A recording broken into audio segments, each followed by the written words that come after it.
¿Cómo están mis hermanos? Buenos días. Por favor, acompáñenme en una oración y luego vamos a comenzar con nuestro sermón de hoy. Padre, buenos días, queremos saludarte. Te agradecemos, Señor, por tu misericordia, por tu compasión y por tu gran amor por nosotros, Padre. Permítanos esta mañana estudiar su palabra, comprender sus verdades y aplicarlas también a nuestra vida. Gracias, Señor, te amamos y te oramos en el nombre de Jesús. Amén. Mi estimado, durante un par de semanas ya venimos estudiando acerca de algunos tópicos que nos hablan cómo es ser un cristiano. Hablamos hace algunas semanas atrás acerca de que no todos los cristianos son verdaderos cristianos. Mencionamos mucho acerca de la hipocresía religiosa y también hace un par de semanas atrás hablamos acerca de la importancia que tiene el dejar de fingir y empezar a ser cristianos honestos, íntegros y que viven de acuerdo a la palabra. La semana pasada nuestro querido hermano Bencho, José Luis Jiménez, nos compartió también un mensaje acerca de lo que Jesús podría encontrar a su regreso y la importancia de estar preparados también para cuando eso ocurra. Hoy quiero compartir un sermón que es parte de una serie de sermones que vamos a estar teniendo acerca de la carta de Judas. Le pido por favor que abra conmigo su Biblia en Judas. La carta de Judas está antes del Apocalipsis y después de la tercera carta de Juan. Entonces ahí va a encontrar usted Judas. Voy a leer la carta de Judas desde la Nueva Versión Internacional y le pido por favor que lea conmigo los 25 versículos de esta carta. Vamos a leerlo de una vez para introducir el tema y luego vamos a ir estudiando algunos versos para poder conocer un poco acerca de lo que es ser un cristiano, de lo que significa ser un cristiano. Lea conmigo por favor en el verso 1. Judas, siervo de Jesucristo y hermano de Jacobo, a los que son amados por Dios el Padre, guardados por Jesucristo y llamados a la salvación. Que reciban misericordia, paz y amor en abundancia. Queridos hermanos, he deseado intensamente escribirles acerca de la salvación que tenemos en común y ahora siento la necesidad de hacerlo para rogarles que sigan luchando vigorosamente por la fe encomendada una vez por todas a los santos. El problema es que se han infiltrado entre ustedes ciertos individuos que desde hace mucho tiempo han estado señalados para condenación. Son impíos que cambian en libertinaje la gracia de nuestro Dios y niegan a Jesucristo como nuestro único soberano y Señor.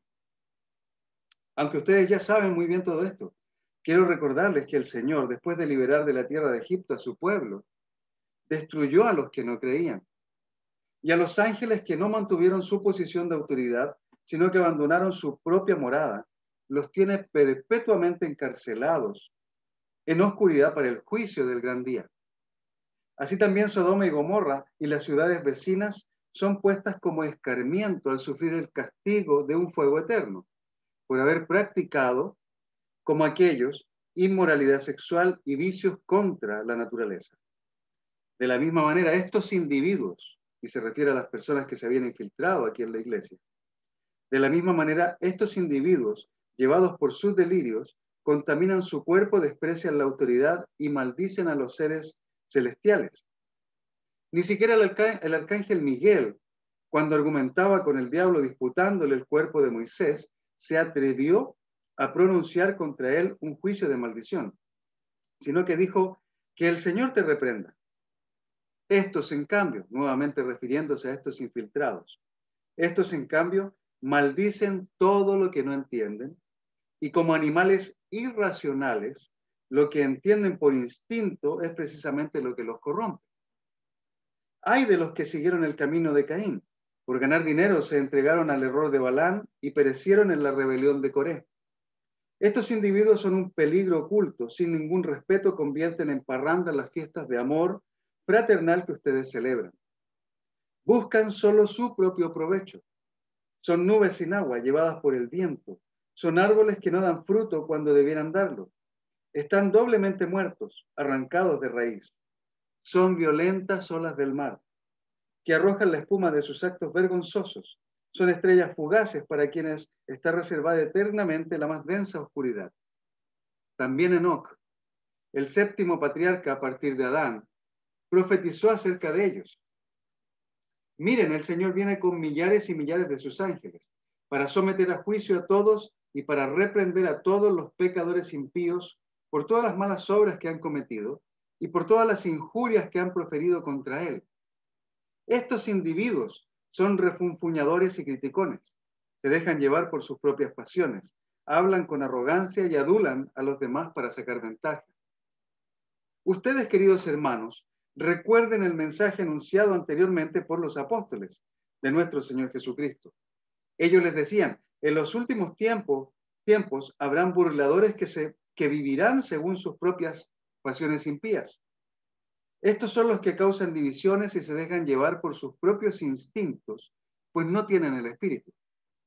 Ustedes, en cambio, queridos hermanos, manténganse en el amor de Dios, edificándose sobre la base de su santísima fe y orando en el Espíritu Santo, mientras esperan que nuestro Señor Jesucristo, en su misericordia, les conceda vida eterna. Tengan compasión de los que dudan. A otros sálvenlos arrebatándolos del fuego. Compadézcanse de los demás, pero tengan cuidado, aborrezcan hasta la ropa que haya sido contaminada por su cuerpo.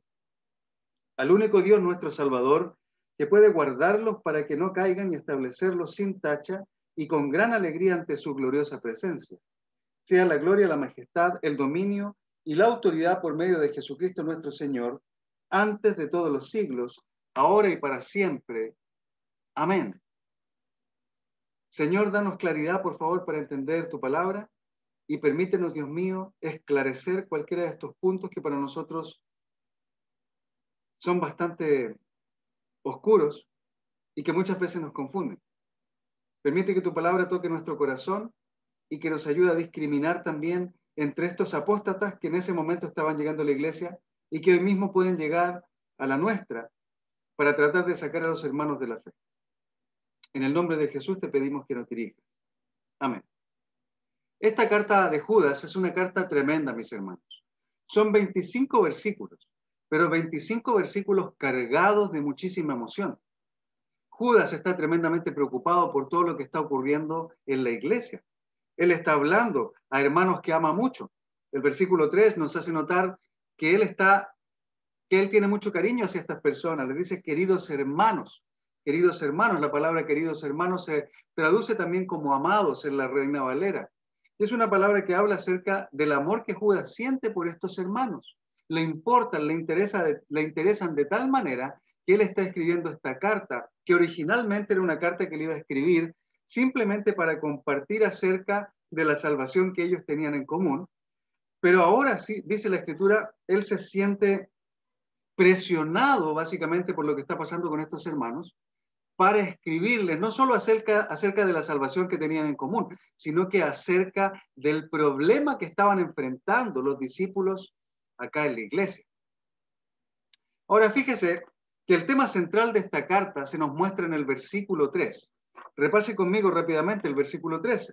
Judas nos dice, queridos hermanos, he deseado intensamente escribirles acerca de la salvación que tenemos en común y ahora siento la necesidad de hacerlo para rogarles que sigan luchando vigorosamente por la fe, una vez encomendada para todos los santos. Dice la Escritura que Judas les dice a los discípulos, sigan luchando vigorosamente, contendiendo por la fe, nos dice la versión Reina Valera. Y tanto esta palabra vigorosamente o luchar vigorosamente como contender tienen una raíz española, tienen una raíz española que se refiere a la agonía, es decir, Judas está pidiendo a los hermanos que luchen de tal manera por defender su fe que lleguen a agonizar, que no desistan de la lucha por su fe, porque la fe es muy valiosa. Entonces, Judas está tremendamente preocupado porque los hermanos se preocupen por defender su fe. ¿Y por qué quería que defendieran su fe o de quién tenían que defender su fe? Bueno, el versículo 4 nos dice, el problema es que se han infiltrado entre ustedes ciertos individuos que desde hace mucho tiempo han estado señalados para condenación. Y aquí dice algo más acerca de ellos y en otros sermones vamos a analizar un poco de esto. Dice, son impíos que cambian en libertinaje la gracia de nuestro Dios y niegan a Jesucristo, nuestro único soberano y Señor. Estas personas que habían llegado a la iglesia eran personas que se habían infiltrado. Y para que alguien se infiltre y se haga común a los demás, es decir, se similar a los demás, debe de alguna manera ser muy engañador, una persona muy estafadora, para poder entrar y poder confundirse entre los hermanos. Y esta gente se había infiltrado, ya eran parte de la iglesia, estaban conviviendo con ellos. Más adelante se nos dice que esta gente llegaba a complicar básicamente o a pervertir las reuniones que los hermanos tenían para celebrar el ágape, estas fiestas de amor que los hermanos tenían, donde comían juntos, celebraban el sacrificio de Jesucristo, recordaban al Señor. Esta gente hacía cosas que iban en contra de lo que el Señor enseña en las Escrituras. Por ende, Judas está tremendamente preocupado porque estas personas tenían una influencia grande, al parecer, aquí en la iglesia, y tenían esa capacidad también de arrastrar a los hermanos para que ellos perdieran su fe. Así que Judas les dice, sigan luchando vigorosamente, contiendan, agonicen por la fe que fue encomendada una vez por todas a los santos. Ahora ya sabemos que Judas está preocupado porque ellos puedan defender su fe. Pero también hay algo más profundo acá. ¿Por qué Judas está tan preocupado de que ellos defiendan su fe? Bueno, principalmente porque la fe, mis queridos hermanos, es un regalo muy valioso para todos nosotros, los cristianos. La fe es un regalo que Dios nos ha dado. Es por la fe que alcanzamos la salvación. Es por la fe en la sangre del Señor Jesucristo. Es por la fe en nuestro Señor Jesucristo que nosotros hemos alcanzado la salvación en el bautismo. La fe es la que nos conduce, es la que nos convence, es la que nos lleva a nosotros a creer que Jesús es el Hijo de Dios y que murió por nosotros en la cruz para darnos la oportunidad de estar bien con el Señor. Si no tenemos fe en Jesucristo, aun cuando nos metamos al agua, aun cuando declaremos al Señor Jesucristo como nuestro Señor y Salvador, si realmente no creemos eso, pues de nada sirve que nos metamos al agua, que nos bauticemos. Entonces la fe es tan importante porque la fe nos habla de Jesús, la fe nos lleva a Jesús, la fe nos conduce a la salvación, la fe es la certeza que tenemos de recibir algo que hoy no vemos. En Hebreos capítulo 11, versículo 1, se nos dice que la fe es la certeza, la seguridad que nos afirma la confianza o la convicción de que vamos a recibir lo que tanto esperamos, es decir, la salvación. Lea conmigo en Hebreos capítulo 11, versículo 1. Ahora bien, dice la Escritura, la fe es la garantía de lo que se espera, la certeza de lo que no se ve.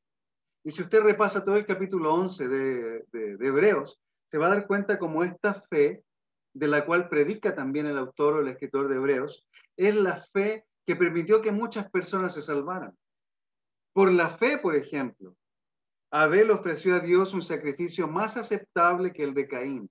Por la fe Abraham creyó, por la fe Moisés creyó, por la fe todos estos héroes que nosotros conocemos en el Antiguo Testamento, pero también en el Nuevo Testamento, hoy en día tienen la oportunidad, al igual que usted y al igual que yo, de estar en buenos términos con Dios.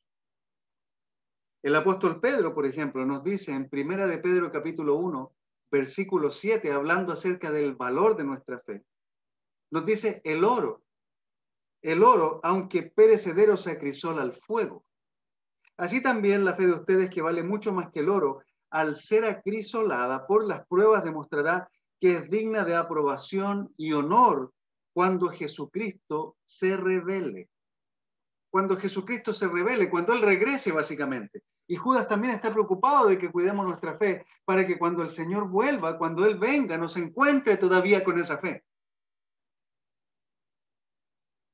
Por otro lado, el escritor de la carta a los Hebreos, en el capítulo 11 mismo que estábamos leyendo hace un momento, versículo 6, nos dice que sin fe es imposible que agrademos a Dios.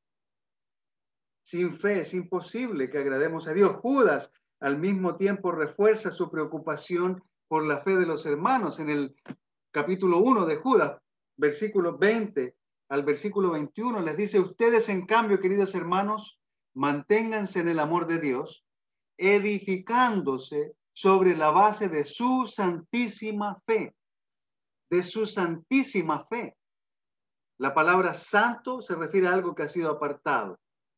Santísimo quiere decir que es algo entregado, dedicado al Señor. Nuestra fe está dedicada al Señor. Podemos edificar nuestra vida sobre la fe.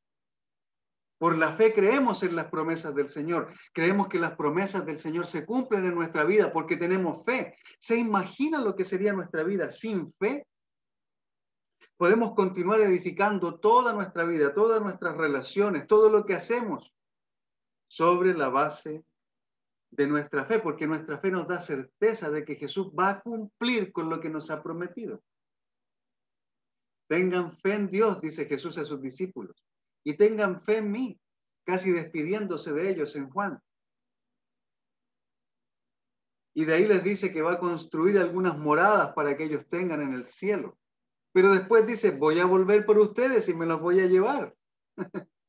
Judas está preocupado por nuestra fe, por la fe de los discípulos aquí en el primer siglo, pero al mismo tiempo, esta carta habla acerca de la importancia que tiene nuestra fe y de la importancia que nosotros como cristianos debemos darle a nuestra fe. Y debemos luchar por ella, luchar por nuestra fe porque es valiosa. Queridos hermanos, la fe o nuestra fe no es un regalo barato. No es algo que podemos conseguir en la tienda del barrio o en el supermercado o en alguna tienda de descuentos por ahí. No podemos comprar la fe, ya que la fe es un regalo de Dios. Y este regalo ha sido entregado de una vez por todas a nosotros, los cristianos. Por ende, tú, mi hermano, que eres cristiano, tú, mi estimada hermana, que eres una cristiana, nosotros que somos cristianos debemos cuidar nuestra fe. Debemos luchar por nuestra fe, porque sin fe no podemos agradar a Dios. Y ni siquiera podemos soñar con estar algún día a su lado si es que no tenemos fe. Si algo nos falta cuando llegue el Señor, pues que sea un brazo, una mano, un ojo, una oreja, pero no nuestra fe. Porque si nos falta nuestra fe, mis queridos hermanos, inmediatamente vamos a ser desaprobados por Dios. Nuestra fe nos sostiene. Es por eso que Judas está llamando la atención de estos hermanos. Es por eso que Judas cambió la intención de su carta, porque si usted se fija en el versículo 3 cuando leíamos, dice que él tenía muchos deseos de escribir a estos hermanos acerca de la salvación que tenían en común. Pero al ver lo que estaba pasando en la iglesia, al descubrir, al darse cuenta que personas malévolas se habían infiltrado en la iglesia y que tenían capacidades para alejar o apartar a los cristianos de su fe, entonces él decidió más bien apurar su carta y no solo hablar de su salvación que tenía en conjunto con los demás, sino llamar la atención, exhortar la iglesia, exhortar a cada cristiano en la iglesia a que luche de manera vigorosa por salvar su fe, porque nuestra fe tiene un valor eterno. Nuestra fe es valiosa, hermanos. Hoy en día muchas personas no tienen o no sienten que la fe tenga un verdadero valor. En el pasado, en el primer siglo, por ejemplo, en los tiempos donde nosotros podemos hablar acerca de los mártires en la fe, esas personas morían por su fe. Si usted tiene la oportunidad, por ejemplo, de leer algunos libros apócrifos, como la primera y segunda carta de los Macabeos, donde se ve la gran lucha de los judíos en contra de todos los enemigos del pueblo de Dios, se va a dar cuenta de las torturas tan grandes que los cristianos debieron o que los judíos debieron soportar por el hecho de declarar a Dios su Señor, o por el hecho en el primer siglo de declarar a Jesús como su Señor.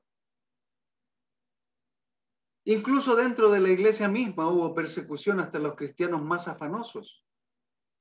Incluso hoy día, mis queridos hermanos, entre nosotros mismos podemos perseguirnos por ser o por tener ideales en cuanto a nuestra fe. ¿Se imagina lo triste que sería nuestra vida si no tuviéramos fe? Si no tuviéramos fe, la confianza que tenemos de recibir lo que nos espera, pues se iría por la ventana. Porque sin fe no podemos creer que algo va a llegar. No podemos tener la certeza de que Jesucristo va a venir por nosotros. La persona que no tiene fe, no tiene esperanza. La persona que no tiene fe no tiene propósito en su vida. La persona que no tiene fe en Jesucristo simplemente sobrevive. Puede aparentar estar viviendo bien o puede aparentar estar bien delante de las demás personas, pero a todos nosotros nos llega la noche en algún momento. Ponemos nuestra cabeza sobre la almohada y empezamos a meditar sobre las cosas que hemos hecho o que no hemos hecho durante el día. Y la persona que no tiene fe en Jesucristo, que no tiene al Señor como su Señor y Salvador, es una persona que al terminar el día no tiene propósito para el siguiente. No tiene motivación para continuar viviendo, salvo las cosas materiales. Y cuando esas se terminan, se acabó todo para el que no tiene fe. Así que debemos cuidar nuestra fe. Debemos luchar por ella porque Satanás nos quiere quitar la fe. Satanás quiere robarnos la fe. Recuerde, por ejemplo, en Génesis, en la creación. En Génesis, cuando Satanás se entrevista con Eva, ¿qué es lo que Satanás hace para engañar a Eva? Satanás hace que Eva cuestione la palabra de Dios. Le pregunta a Satanás si Dios le había prohibido básicamente comer de los frutos de los árboles. Y Eva le dice, no, Dios solamente nos prohibió comer de este árbol, porque si comemos de este vamos a morir. Entonces Satanás le dijo, no, eso no es cierto. Inmediatamente sembró la duda en el corazón de Eva. Y Satanás es buenísimo, mis queridos hermanos, para sembrar duda en nuestros corazones, para hacernos dudar de nuestra fe, para hacernos creer que no vale la pena ser cristiano, que no vale la pena seguir a Jesucristo, que no vale la pena negarnos de algunas cosas que el resto del mundo no se niega, para vivir una fe que agrada al Señor. Satanás está en busca de tu fe, quiere hacer que tu fe se pierda.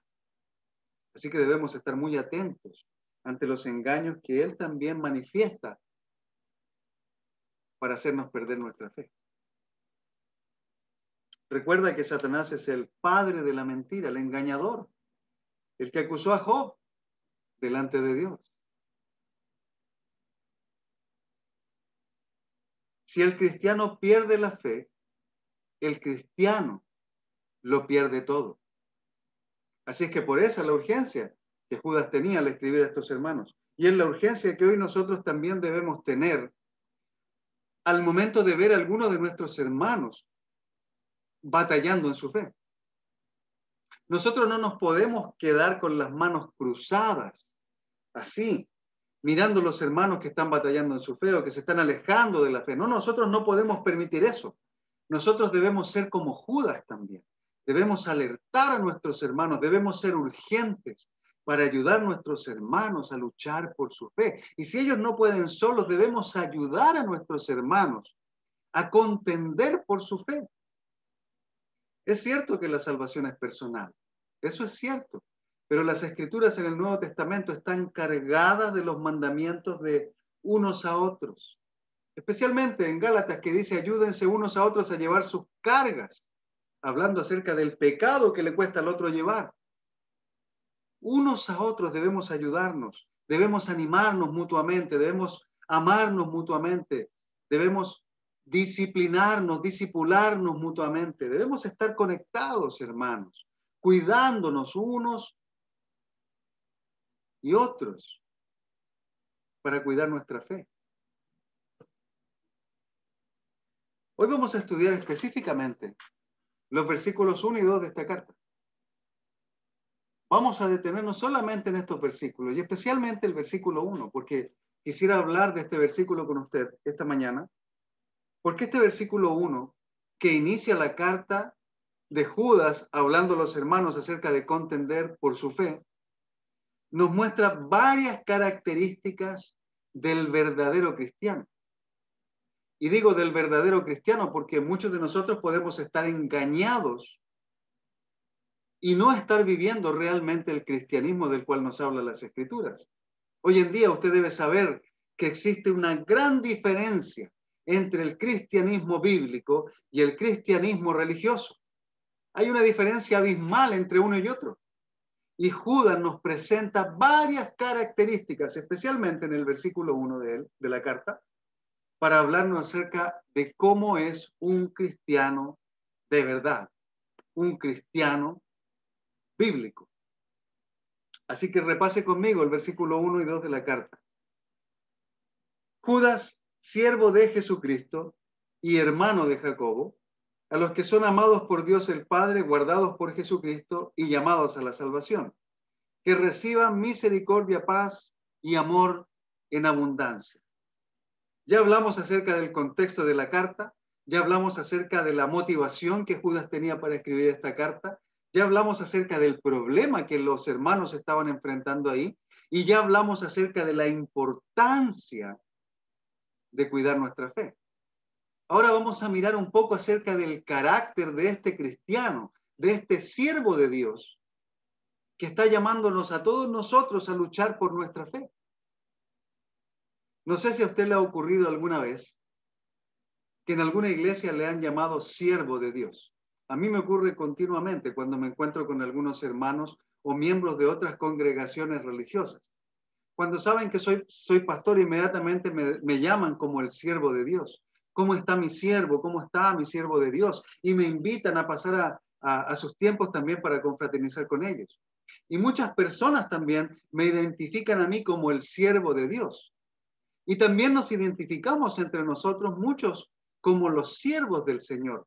Hay algunas de nuestras iglesias donde la palabra líder ha sido volcada más bien a la palabra siervo. Y hay muchos de nosotros también en nuestra congregación hoy en día a quienes no les gusta ser llamados cristianos, no les gusta ser llamados líderes, sino que les gusta ser llamados siervos. Pues bueno, hoy vamos a ver lo que significa realmente ser un siervo de Dios, porque hay un trasfondo tremendamente profundo en la palabra siervo. Y Judas está hablando acerca de que él es un siervo de Jesucristo.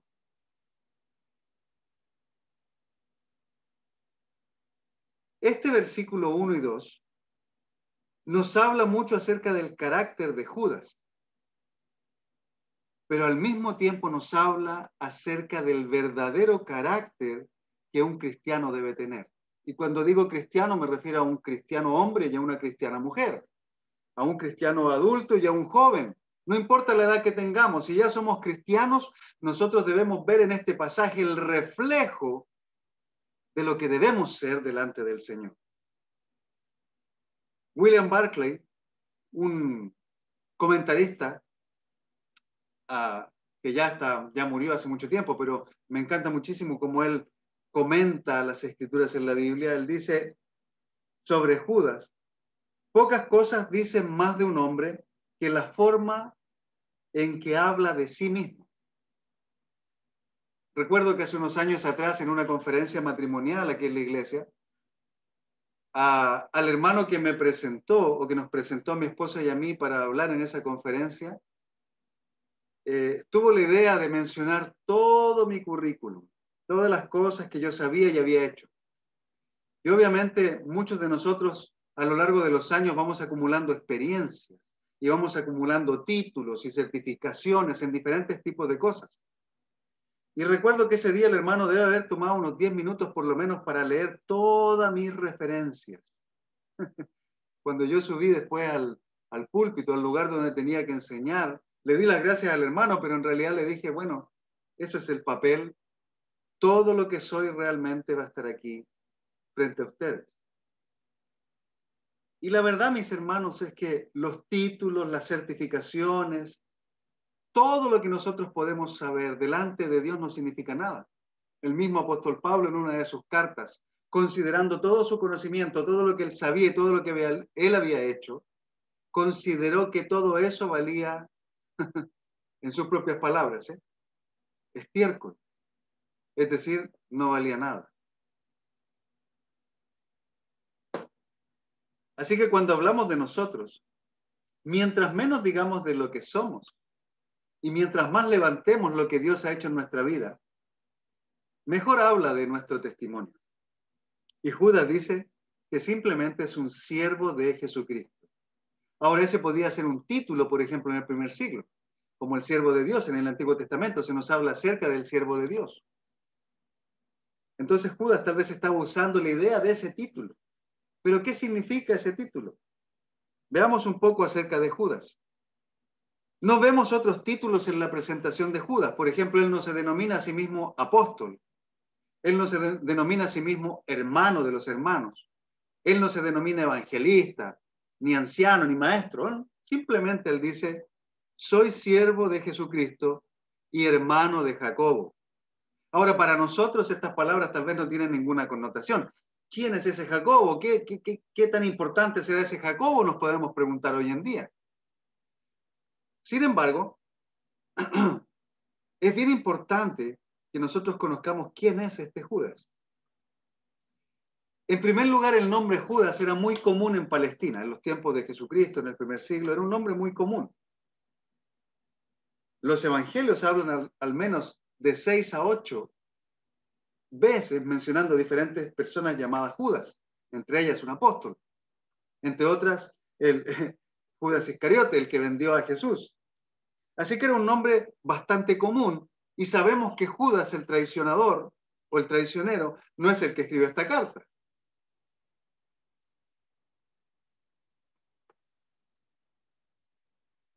Pero fíjese que Judas nos da algunas luces acerca de quién es él. Él dice, soy siervo de Jesucristo y hermano de Jacobo. En los tiempos del primer siglo, en los tiempos de la primera iglesia, había solo un Jacobo del cual se podía hablar sin ninguna otra referencia más que su nombre, y se trataba de Santiago, el líder o uno de los líderes de la iglesia en Jerusalén. Pero no cualquier Santiago, no solamente un líder o uno de los líderes, sino que además uno de los hermanos de Jesús. Santiago era un medio hermano de Jesús, porque tú sabes que Jesús no era hijo de José, sino que de María y de Dios. Pero los otros hermanos sí eran hijos de José y María. En Marcos capítulo 6, versículo 3, y también en Mateo 13, 55 se nos dice esto. ¿No es este el carpintero, hablando de Jesús, el hijo de María y hermano de Jacobo, José, Judas y Simón? Fíjese que hay un consenso desde los tiempos en que fueron escritas estas cartas hasta el día de hoy, en que este Judas que escribe a los discípulos es hermano del hermano de Jesús, es decir, es uno de los hermanos de Jesús. Judas es uno de los hermanos de Jesús, que a la vez es hermano de Jacobo, Santiago, el líder o uno de los líderes de la iglesia en Jerusalén, la que empezó prácticamente todo. Entonces nos encontramos, hermanos queridos, en presencia de alguien que vivió con Jesús desde sus primeros días, que conoció a Jesús cuando era niño, que lo negó, que no creyó en él, porque los hermanos de Jesús no creyeron en él hasta el momento de la resurrección, pero era el hermano de Jesús. Él vio a Jesús, él estuvo con Jesús cuando todos lo consideraban locos. Él estuvo con los demás, él estuvo con Santiago, él estuvo con María, él estuvo con sus otros hermanos, con José, con Judas, con Simón. Él estuvo en medio de ese grupo cuando cuestionaban a Jesús. Y ahora él ni siquiera se considera digno de llamarse hermano del Señor. Lo interesante de este título es que nos dice mucho más acerca del carácter de Judas o del carácter de un cristiano que lo que nosotros podemos imaginar. El hermano del Señor está escribiendo esta carta a sus hermanos que estaban pasando por una situación difícil. Y él dice, Judas, siervo de Jesucristo. La palabra siervo se traduce desde el griego como esclavo. Es la palabra doulos. Doulos, se la digo tal y como suena en español, doulos. esclavo, pero no como un esclavo maltratado. No. Esto no nos da la idea de un esclavo maltratado, de alguien que está sometido obligatoriamente, que vive en una casita por ahí, que está encadenado, está lleno de heridas. No habla de este tipo de esclavos, aunque por la fe podemos ser sometidos a esas mismas situaciones. Pero nos habla de un esclavo que ha tomado la decisión voluntaria de sujetarse a su amo, es decir, a Jesús. Judas tenía el carácter de un cristiano que tomó la decisión de no servirse a sí mismo, sino de servir al Señor e imitar lo que el Señor vino a hacer. Porque el Señor dijo, ¿no? Yo no he venido para que me sirvan, sino a servir y dar mi vida en rescate por muchos. Entonces Judas está hablando acerca de su identidad en Cristo. ¿A cuántos de nosotros realmente nos gusta llamarnos esclavos del Señor? Porque tenemos algunos problemas con llamarnos líderes de la iglesia, o tenemos problemas con llamarnos de otra manera. Y a algunos nos gusta llamarnos siervos, o nos gusta decir que somos siervos del Señor, pero realmente somos siervos del Señor. Realmente somos esclavos del Señor. Porque ahorita vamos a mirar varios puntos que reflejan el carácter de un esclavo de Cristo. Y Judas está hablando acerca de algo muy importante. Judas se sometió voluntariamente a sujetar su voluntad, su mente, sus deseos, sus sueños, sus anhelos a la voluntad de su amo. Judas se gloriaba de que su vida no era su vida, sino que su vida era de Jesús, porque había sido comprado por un precio. Y usted sabe, esta es una escritura que nosotros conocemos. Hemos sido comprados por un precio. Dios pagó un precio muy alto por nosotros, pagó un precio en la vida de Jesucristo para poder comprar nuestra propia vida. Y Judas encontró gozo al servir a Jesús, al seguir a Jesús en su ejemplo, después de haberlo cuestionado durante tanto tiempo. Ahora Judas tomó la decisión de vivir y servir a su Señor y entendía que él no merecía ni siquiera ser nombrado hermano de Cristo. Judas tenía el carácter de un cristiano, tenía la seguridad de su salvación, y esto le hacía ser un hombre humilde. ¿Sabe? La humildad es algo tan importante para nosotros los cristianos. La humildad, hermanos, es la que nos lleva a nosotros a arrepentirnos de nuestros pecados, a pedir perdón a nuestros hijos cuando nos equivocamos, a pedir perdón a nuestra esposa cuando nos equivocamos, a no culpar a los demás por lo que es culpa nuestra, a no dar argumentos para poder defendernos. La humildad, hermanos, nos lleva a reconocer quiénes somos. Si eres humilde, dice la madre Teresa de Calcuta, si eres humilde, nada te puede dañar, ni los elogios, ni la vergüenza, porque tú ya sabes lo que eres, un siervo. Y si somos siervos, sabemos que no merecemos nada. Entonces no merecemos elogios, no merecemos que nos den la gracia, no merecemos nada porque simplemente somos siervos, somos esclavos del Señor. Y el que debe llevarse la gloria y toda la honra, pues no somos nosotros, es el Señor. ¿Cuán humildes somos unos con otros? ¿Cuán humildes somos con nuestra esposa, por ejemplo, los que somos casados? Cuando ella nos hace ver alguna falta en nosotros o en nuestro carácter. ¿Cuán humildes somos con nuestros hijos cuando ellos nos hacen ver que estamos equivocados, cuando nos enfrentan y nos muestran que realmente estamos equivocados? ¿Cuán humildes somos para reconocer nuestros errores? ¿Cuán humildes somos, mis queridos hermanos, para pedir perdón y reconocer que somos parte del problema? Pero sin argumentar, porque no falta la persona que pide perdón, pero inmediatamente le agrega algo al perdón. Te pido perdón, pero también tú eres responsable de lo que ha pasado. Te pido perdón, pero tú también metiste la pata. Te pido perdón por lo que hice, pero también es culpa tuya. ¿Qué tipo de humildad es esa? No es humildad. Reconocer y al mismo tiempo juzgar al otro.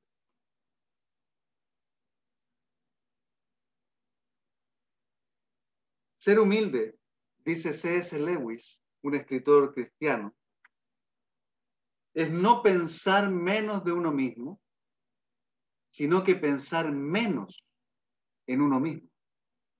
Se lo repito. El que es humilde no piensa menos de sí mismo, es decir, no piensa que es lo menor, lo peor. Él no es así. El que es humilde no piensa menos de sí mismo, sino que piensa menos en sí mismo. Nos lleva a pensar en la carta, por ejemplo, a los filipenses, cuando Pablo le dice a los hermanos, consideren a los demás como superiores a ustedes mismos. Consideren a los demás como superiores a ustedes mismos. Y esto es lo que Judas está haciendo. Judas es tan humilde, en primer lugar, para no utilizar su lazo sanguíneo con Jesús como para llamar la atención de todos los demás. Imagínense si nosotros tuviéramos ese lazo, si nosotros fuéramos hermanos sanguíneos de Jesús y pudiéramos comprobarlo además, porque Judas podía comprobarlo. Tenía a su hermano Jacobo, tenía su historia familiar, tenía a la iglesia que conocía a él y conocía a su familia. Y tenía a los hermanos antiguos en la fe que lo habían visto también luchar y contender en contra de Jesús. Pero él fue humilde, él dijo, no, yo soy un siervo de Jesucristo. Soy el doulos, el esclavo del Señor. Y, eso sí, soy hermano de Jacobo. Judas también era un líder. Era un hombre preocupado por los demás, estaba trabajando intensamente también por el reino. Pero él no se llama a sí mismo, soy un apóstol, soy un evangelista, soy el hermano del Señor. No, él dice, soy un siervo. Y hermano de Jacobo, otro siervo. Si usted lee la carta de Santiago, también se dará cuenta de que Santiago a sí mismo se denomina siervo del Señor. Y si compara a Judas con Segunda de Pedro, se va a encontrar con muchas cosas familiares, pero una de ellas es que Pedro también se autodenomina el siervo de Dios. Y si vemos a Pablo, Pablo en reiteradas ocasiones se llama el esclavo del Señor. Los cristianos realmente en el primer siglo se identificaban con la esclavitud. Y eran humildes para reconocer que Cristo era el Señor de sus vidas. Hermanos, nosotros, ¿a quién servimos? Y por favor, no me responda rápidamente, no responda, yo sirvo a Cristo. No responda rápidamente, porque fíjese que las Escrituras dicen que también vamos a tener que dar cuenta delante de Dios de cada palabra necia que sale de nuestra boca.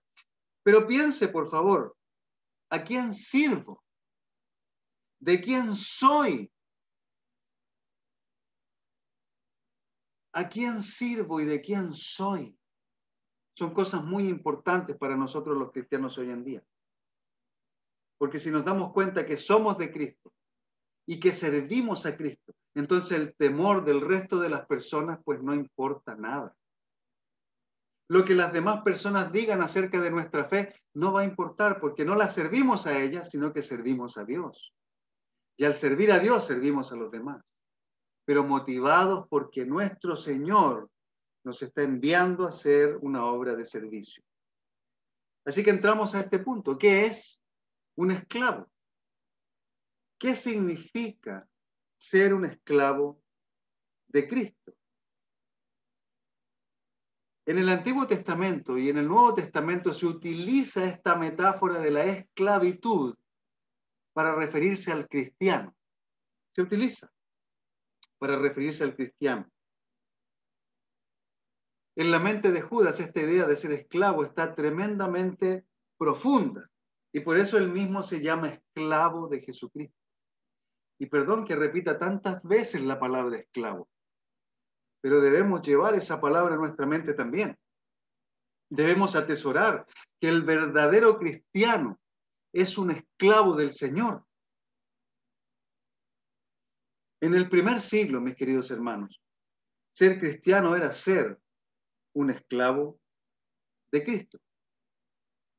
Un predicador del siglo XIX mencionó lo siguiente, y déjeme leer por favor lo que él trae a colación en este día. La posición real entonces para un hombre es ser esclavo de Dios, y está connotándose a la palabra doulos y al estilo de vida de los primeros cristianos. ¿Y qué significaba esto para ser un esclavo de Dios? ¿Qué significaba, de acuerdo a este predicador? Significa sumisión, sometimiento absoluto, obediencia incondicional por la parte del esclavo y por la parte del amo, porque también hay una parte del amo, dominio completo, el derecho a la vida y la muerte, el derecho a disponer de todas las pertenencias, el derecho a proferir mandamientos sin una razón específica, el derecho a esperar que estos mandamientos se cumplan sin vacilar, rápida, estricta y totalmente. Estas cosas son inherentes a nuestra relación con Dios, porque Dios demanda de nosotros obediencia y sometimiento a su voluntad. Cuando Él dice algo para nosotros, Él quiere que se cumpla y espera que se cumpla en el momento que lo dice, en el lugar que lo dice, a la hora que lo dice y cuando lo dice. Él quiere que hagamos lo que Él nos manda. Y si no lo hacemos, pues entonces no somos cristianos, no somos esclavos de Cristo. Nos falta entender algo en nuestra mente para comprender que al momento de declarar a Jesús como nuestro Señor y Salvador, estamos declarando que somos esclavos de ese Señor y de ese Salvador. La esclavitud es lo que mejor refleja nuestro estado de servidumbre delante del Señor. Policarpo, y hablamos acerca de este señor hace algunas semanas atrás, uno de los mártires de la iglesia cristiana, instruyó a los filipenses diciéndoles: amarren su túnica suelta y sirvan como esclavos de Dios en temor reverente y verdad. Incluso Jesucristo, delante de sus discípulos, cuando estaba conversando con ellos y ellos iban preguntándose quién iba a ser el más importante, quién iba a ser el primero, Jesús les dice en Mateo 20, versículo 27, y el que quiera ser el primero deberá ser esclavo de los demás. Esclavo de los demás. Además de esto, mis queridos hermanos, la palabra doulos o esclavo nos lleva a descubrir las siguientes afirmaciones acerca de un siervo de Cristo. En primer lugar, un siervo de Cristo es humilde. Humilde. Necesitamos ser humildes delante de Dios para que podamos ser humildes delante de las personas. Debemos rendir nuestro corazón al Señor. Todo lo que tenemos en nosotros debemos entregárselo al Señor. Rendirnos ante Él con temor y temblor. Porque Él es el dueño de nuestra vida. Pero la palabra esclavo, además de la humildad, nos muestra algunas características importantes que debemos evaluar. En primer lugar, un esclavo es propiedad exclusiva del Señor. Un esclavo es propiedad exclusiva del Señor. Tome nota. Un esclavo, un cristiano, un discípulo, un creyente que se considera creyente de acuerdo a la Biblia, es propiedad exclusiva de su Señor. Es decir, usted y yo como cristianos le pertenecemos al Señor, a nadie más. Le pertenecemos al Señor y Él nos comparte con quien quiera compartirnos, o comparte algo de nosotros con quien quiera Él compartirlo. Porque Él es nuestro dueño. Él nos compró, Él pagó por nosotros un precio importante. Primera de Corintios 7, versículo 23 nos dice que fuimos comprados por un precio. Judas lo comprendía, Santiago lo comprendía, Pedro lo comprendía, Juan, Pablo, todos los cristianos del primer siglo entendían perfectamente que eran propiedad del Señor. ¿Qué ha pasado, hermanos? Que hemos perdido esta convicción desde ese tiempo hasta ahora. Que estamos en esta restauración constante de la vida cristiana del primer siglo. Nosotros que nos encontramos inmersos en el movimiento de restauración, de esa restauración continua, que no ha terminado, que continúa con nosotros y nos hace ver en qué debemos restaurar todavía más aún nuestra identidad cristiana. Hoy la Biblia nos dice que debemos restaurar mucho más todavía nuestra identidad, hablándonos acerca de la humildad que debemos tener y la humildad que nos lleva a reconocer que somos propiedad exclusiva del Señor. Usted, mi hermano, usted, mi hermana, nosotros, la iglesia, somos la propiedad del Señor. Somos de Él y lo que tenemos desde Él. Y Él nos da lo que quiere darnos para ayudarnos a sobrevivir o a vivir en este mundo. En segundo lugar, un esclavo tiene sumisión total a su Señor. Está completamente sometido al Señor. Un esclavo está sometido a su Señor. Ser esclavo no significaba solamente pertenecer a otra persona, sino que implicaba estar disponible en todo momento para su Señor. El Señor llamaba al esclavo a medianoche, el esclavo tenía que correr a atender. Si el esclavo estaba enfermo y el Señor lo necesitaba, él tenía que ir enfermo a atenderlo. Si el esclavo estaba herido y el amo lo llamaba, el esclavo tenía que estar ahí para su Señor. Estaba sometido a la voluntad del amo. En 1 Corintios, capítulo 6, versos 19 al 20, se nos hace notar que no pertenecemos a nadie más que a Dios, porque fuimos comprados por Él y debemos honrarle a Él con nuestro cuerpo. Nuestro cuerpo, hermanos, no nos pertenece. Si somos casados, antes de pertenecer a nuestra esposa, le pertenece al Señor.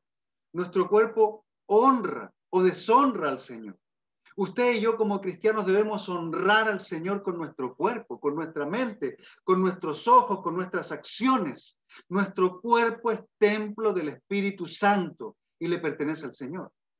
Ya no nos pertenece a nosotros porque Él nos compró. Él pagó el precio más alto que alguien puede pagar por un ser humano. Cualquiera que dice ser cristiano, pero no le obedece al Señor, es un mentiroso y debe arrepentirse para poder vivir como a Dios le agrada.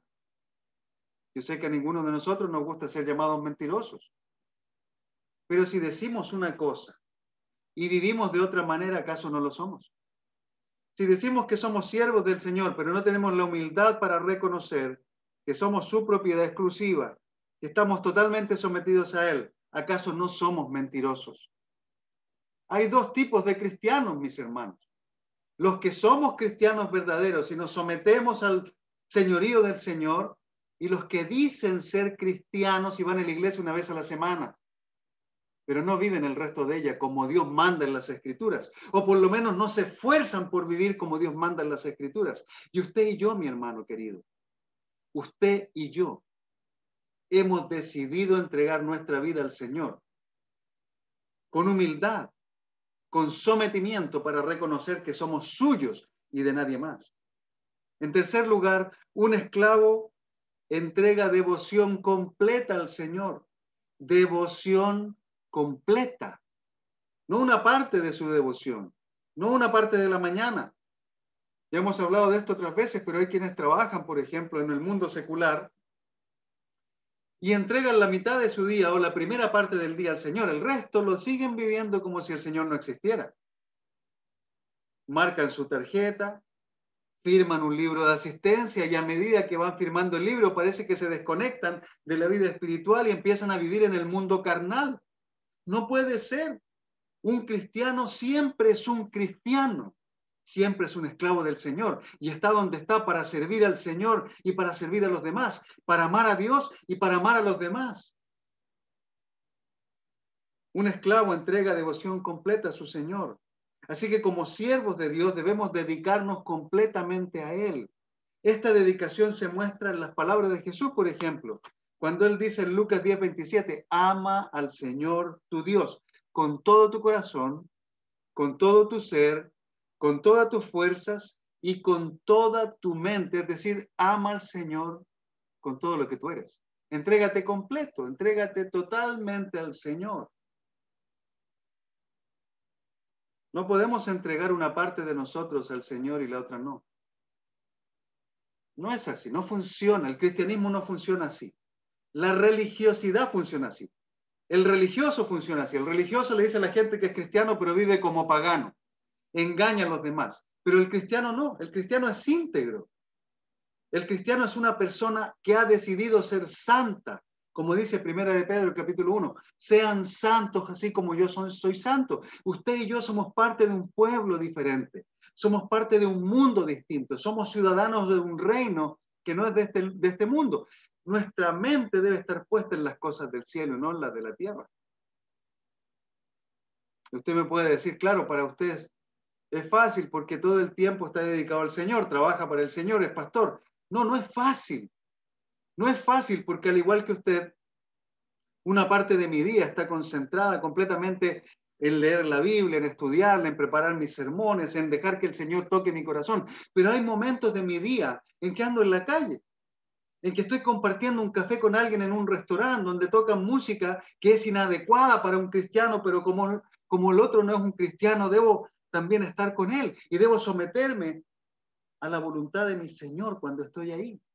Debo hacer que mi cuerpo me obedezca y así mis ojos no se vayan a la pantalla que está mostrando mujeres con poca ropa. Debo hacer que mis ojos me obedezcan, que mi mente me obedezca y se someta a lo que dicen las Escrituras para hacer lo que a Dios le agrade, no lo que le agrada a este hombre que ve usted aquí. Pero no siempre fui pastor. Hubo un tiempo en que era cristiano y trabajaba al igual que muchos de ustedes, en una oficina y tenía que levantarme temprano por la mañana, tenía mi tiempo con Dios, desayunaba y me iba a la oficina. Y en la oficina trabajaba desde una hora hasta otra. Y era cristiano ahí. Hermano, no ponga excusa para decir que en su trabajo no se puede ser cristiano, porque usted debe ser cristiano en su trabajo también. Usted debe demostrar devoción completa las 24 horas del día, los 365 días del año y cuando hay día bisiesto también. Somos llamados a ser propiedad y no somos llamados realmente. Somos propiedad del Señor y debemos someternos a Él. Debemos ser devotos completamente al Señor. En cuarto lugar, un esclavo tiene dependencia total de su Señor. Dependencia total de su Señor. Jesús nos dice en el versículo 31 al 33 de Mateo 6, así que no se preocupen diciendo, ¿qué comeremos? ¿O qué beberemos? ¿O con qué nos vestiremos? Porque Él dice, los paganos andan tras todas esas cosas, pero el Padre Celestial sabe que ustedes las necesitan. Más bien busquen primeramente el reino de Dios y su justicia, y todas estas cosas les serán añadidas. Como esclavos, las necesidades básicas del esclavo estaban suplidas. Él tenía comida, bebida, ropa.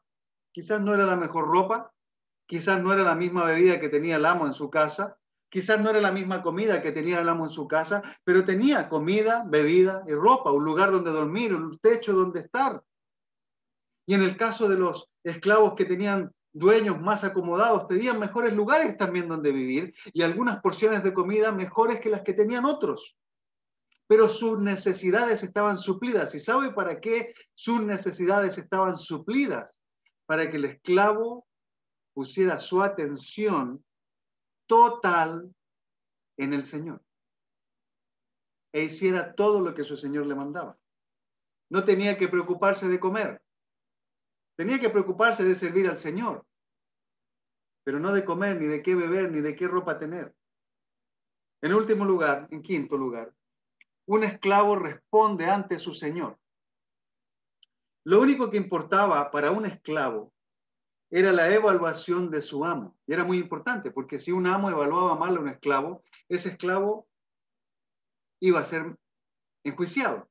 Ese esclavo iba a ser disciplinado y en muchos casos se les disciplinaba con golpes, con latigazos.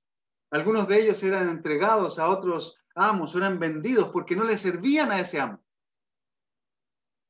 Un esclavo responde ante su señor porque su señor es responsable de ese esclavo y tiene mucho que ver con nosotros.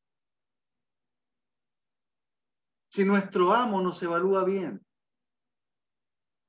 si mostramos reverencia a nuestro amo, si estamos siempre disponibles para nuestro amo, si hacemos lo que nuestro amo nos dice que debemos hacer, cuando Él nos evalúa, vamos a salir bien aprobados. Así que al igual con nosotros los cristianos, se nos llama a no tener miedo a las personas, sino más bien a tener temor de Dios, porque es Dios el que evalúa nuestra vida. Fíjese, mi querido hermano, mi querida hermana, mi estimado amigo que hoy nos visita en esta lección. Usted va a responder ante el Señor en un momento determinado. Si somos cristianos y nos comportamos como dicen las Escrituras, vamos a ser evaluados de la manera correcta, porque el Señor va a venir a evaluar también. Está el juicio. Y Judas habla del juicio.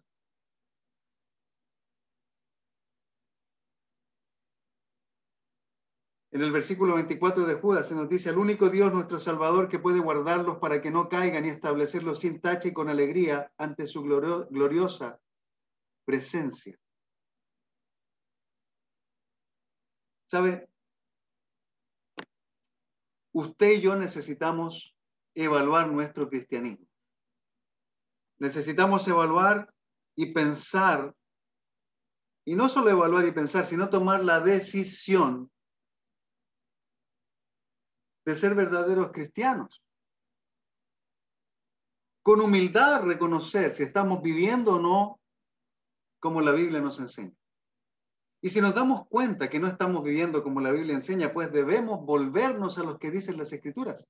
Debemos imitar lo que dice Judas y decir: Judas, siervo de Jesucristo, esclavo de Jesucristo.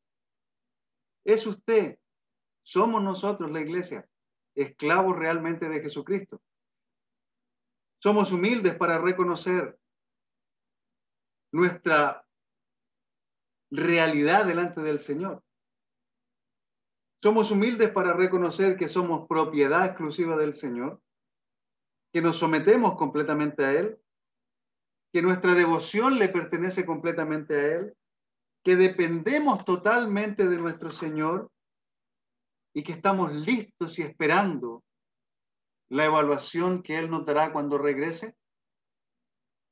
Mientras tanto, mis queridos hermanos, no olvidemos que debemos luchar ardientemente por nuestra fe, pero como siervos del Señor, como esclavos de Jesucristo, completamente rendidos a su voluntad.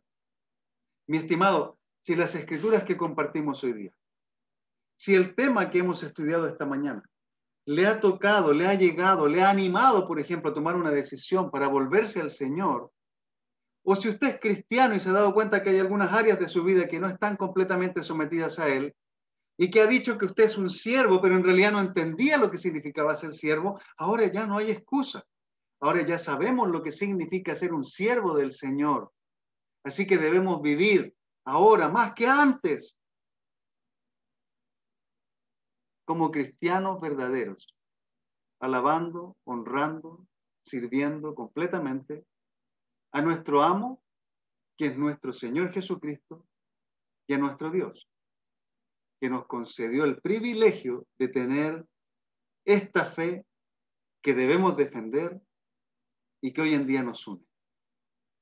Que tenga una gran mañana, espero que este sermón le haya ayudado y Dios le bendiga. Muchas gracias por su atención.